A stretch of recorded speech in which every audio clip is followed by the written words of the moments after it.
নমস্কার, কেমন আছেন সবাই? আলিয়াস লাভ কিচেনে আবার চলে এলাম নতুন একটা রেসিপি নিয়ে। আশা করি এই রেসিপিটাও অন্য রেসিপির মতো আপনাদের ভালো লাগবে। খুবই সাধারণ, খুবই সহজ একটা রেসিপি। আসুন প্রথম থেকে শেষ পর্যন্ত দেখার অনুরোধ রাখলাম। কীভাবে বানিয়েছি সেটাই দেখুন। এটা বানানোর জন্য একটা মিক্সির জারের মধ্যে আমি একটা ছোটো বাটির 1 বাটি সুজি নিয়েছি। যেকোনো রকম সুজি এখানে ব্যবহার করতে পারবেন। আর সেই একই বাটির মাপে 1 বাটি জল আমি এখানে ব্যবহার করলাম। এটা ভালো করে একটু মিক্সির মধ্যে ব্লেন্ড করে নিতে হবে। এটা এমনি চামচ দিয়ে জলটা দিয়ে জাস্ট একটু মিক্স করে দিলাম। আর ভিজিয়ে রাখার কোনো প্রয়োজন নেই। এটা সঙ্গে সঙ্গে মিক্স করে ব্লেন্ড করে নিলেই হবে। এটা ব্লেন্ড করব, একটু সাইডে রেখে দিয়ে ততক্ষণ পর্যন্ত একটা পরে যে আমার একটা ডিমের প্রয়োজন, সেই ডিমটা আমি একটু ফেটিয়ে রেখে দিই। একটা বাটি নিয়ে তার মধ্যে 2টো ডিম আমি ফাটিয়ে নিয়ে 2টো ডিম আমি ফেটিয়ে নেব।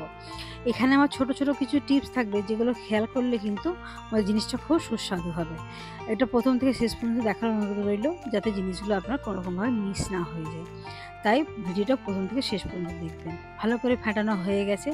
এদিকে আমার মিক্সি জারের সুজিটাও কিন্তু ব্লেন্ড করা হয়ে গেছে। আসলে মিক্সি জার থেকে এটা একটা বোলের মধ্যে ট্রান্সফার করে নিই। দেখুন সুন্দরভাবে এটা হয়ে গেছে। কতটা মিহি হয়ে গেছে বুঝতেই পারছেন, কিন্তু খুব গাঢ়। এই এত গাঢ়টা দিয়ে তো হবে না, এটাকে একটু পাতলা করতে হবে। সেই জন্য প্রথমে একটু মিক্সির জার ধুয়ে একটু জল দিয়ে দেখবো যে কীরকম পাতলা হচ্ছে। তারপর আমি প্রয়োজন মতো অল্প অল্প করে জল মিশিয়ে, যেরকম আমার ব্যাটারটা প্রয়োজন হবে সেরকম আমি মিশিয়ে দেবো। প্রথমে কিন্তু অনেকটা জল মিশিয়ে দেবেন না, তাহলে কিন্তু জিনিসটা সামলাতে পারবেন না।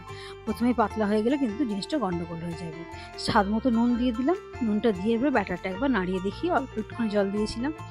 জল দিয়ে দেখলাম না, এখানে আমার আরও একটু পরিমাণ জল কিন্তু লাগবে। দেখুন চামচের যে পেছন দিকটা কোটিংটা খুব বেশি মোটা লাগছে দেখতে। ওই জিনিসটাকে ট্রান্সপারেন্ট একটা কোটিং তৈরি করতে হবে, সেই জন্য আরেকটু সামান্য মতো জল আমি দিলাম। মোট এই ব্যাটারটার মধ্যে আমার পৌনে 2 বাটি জল লেগেছে। 1 বাটি সুজিতে পৌনে 2 বাটি জল কিন্তু আমার লেগেছে।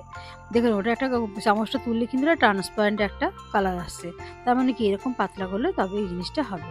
এবার এটাকে ঢাকা দিয়ে সাইডে সরিয়ে রেখে দেবো। সাইডে রেখে দেওয়ার পর একটা পুর বানাবো, এর মধ্যে একটা স্টাফিং দেবো। সেই স্টাফিংটা আমি বানিয়ে নেবো। কড়াই সরষের তেল গরম করে আমি এখানে কিছুটা পরিমাণ পেঁয়াজ দিয়ে দেবো ভাজার জন্য। আপনারা চাইলে, আমি সরষের তেলে করছি, আপনারা সাদা তেলেও করতে পারেন, কোনো অসুবিধা নেই। কেউ যদি চান যে পেঁয়াজ ছাড়া বানাবেন, সেটাও বানাতে পারেন। নানা রকম ভেজিস দিয়ে আপনারা এটা বানাতে পারেন। খুবই সুস্বাদু হয়। আজকে আমি এটা খুব চটজলদি ছেলের জন্য তাড়াতাড়ি বানাচ্ছিলাম। ওই জন্য আমার হাতের কাছে যা ছিল সেটা দিয়েই বানাচ্ছি। আর দিয়ে দিলাম 2টো কাঁচা লঙ্কা। তাই ভাবলাম যে আপনাদের সঙ্গে শেয়ার করি। সেই জন্য এটা আমি অল্প কিছু জিনিস দিয়ে বানালাম, যাতে আপনারাও এরকম বানিয়ে নিতে পারেন। একটা মাঝারি সাইজের গ্রেট করা গাজর দিয়ে দিলাম। মিহি করে গ্রেট করে নিয়েছি। আর দিয়ে দিলাম সরু করে কুচিয়ে রাখা অর্ধেক ক্যাপসিকাম। এগুলো ভালো করে বেশ 4-5 মিনিট মিডিয়াম আঁচে আমি ভেজে নেব, যাতে সবজিগুলো সব একটু ভালো মতো নরম হয়ে যায়। খুব বেশি ভেজে নেওয়ার দরকার নেই, একটু নরম হয়ে গেলেই দিয়ে দেবেন। একটু দিয়ে দিলাম স্বাদ মতো নুন। এবার মাঝারি আঁচে যখন ভাজা হয়ে যাবে, তাহলেই বুঝবেন যে আপনার পুরটা তৈরি হয়ে গেছে। দেখুন এগুলো ভাজে কতটা কমে গেছে, মানে এটা আমার ভাজা হয়ে গেছে। এরপর আমি এটা সাইডে রেখে দেবো। দিয়ে একটা অন্য প্যান বসিয়ে নেব। দিয়ে সেটার মধ্যে আমি জিনিসটা তৈরি করব। দেখুন একটা প্যান বসিয়ে দিয়েছি। একটা ছড়ানো প্যান আমি এখানে বসিয়েছি। এরকম ছড়ানো প্যানই লাগবে, কারণ এটা সেই যেরকম আমরা পাটিসাপটা বানাই না, ঠিক ওই ধরনের জিনিসটা হবে অনেকটা। সেই জন্য প্রথমে কড়াটা গরম করে দিয়ে দিলাম, আমি একটু সামান্য অয়েল ব্রাশ করে দিলাম। দিয়ে এখান থেকে 2 হাতা আমি দিয়ে দিলাম ব্যাটারটা। যদি ব্যাটারটা আপনাদের এখানেও মনে হয় দেওয়ার সময় যে গাঢ় হয়ে যাচ্ছে, তখন কিন্তু অল্প একটু জল মিশিয়ে নিতে পারেন, কিন্তু আমার মনে হলো ঠিক আছে, সেই জন্য আমি দিলাম না। দেওয়ার সঙ্গে সঙ্গে দেখবেন ঢাকা দেওয়ার কোনো প্রয়োজন নেই। দেখবেন ওপরটা আস্তে আস্তে শুকিয়ে যাবে। ওপরটা যখন আস্তে আস্তে শুকিয়ে যাবে ভালোভাবে, তখন তারপর এটা উল্টাবেন। তার আগে কিন্তু উল্টাতে যাবেন না, নাহলে কিন্তু জিনিসটা ভেঙে যাবে, জিনিসটা সুন্দর হবে না। কারণ ওটা আটা ময়দা তো নয়, যেটা চিপচিপে ভাব আছে, এটা কিন্তু সুজি। এটাকে বেশি করতে গেলে কিন্তু নষ্ট হয়ে যাবে। একটু হতে দেবেন। প্রথমে এটা হওয়ার সময় একটু তেল দিয়ে দেবেন। অল্প একটু তেল দিয়ে দিলে কী হবে, চট করে দেখবেন সহজে নিচের থেকে উঠে চলে আসবে। এইভাবেই আস্তে আস্তে প্রত্যেকটা জিনিস খুব সাবধানে সাবধানে করতে হবে, কিন্তু জিনিসটা খেতে খুবই সুস্বাদু আর খুবই সহজ। আর খুব বাড়িতে সামান্য জিনিস থাকলেই হয়ে যাবে। দিয়ে ওই দিকটা একটু উল্টে দেওয়ার পর একটু ভালো করে লাল লাল করে ভাজবেন। আর এই দিকে যে ডিমটা বানিয়ে রেখেছিলাম, ফেটিয়ে রেখেছিলাম, সেটা একটা ব্রাশের সাহায্যে আমি দিয়ে দিচ্ছি।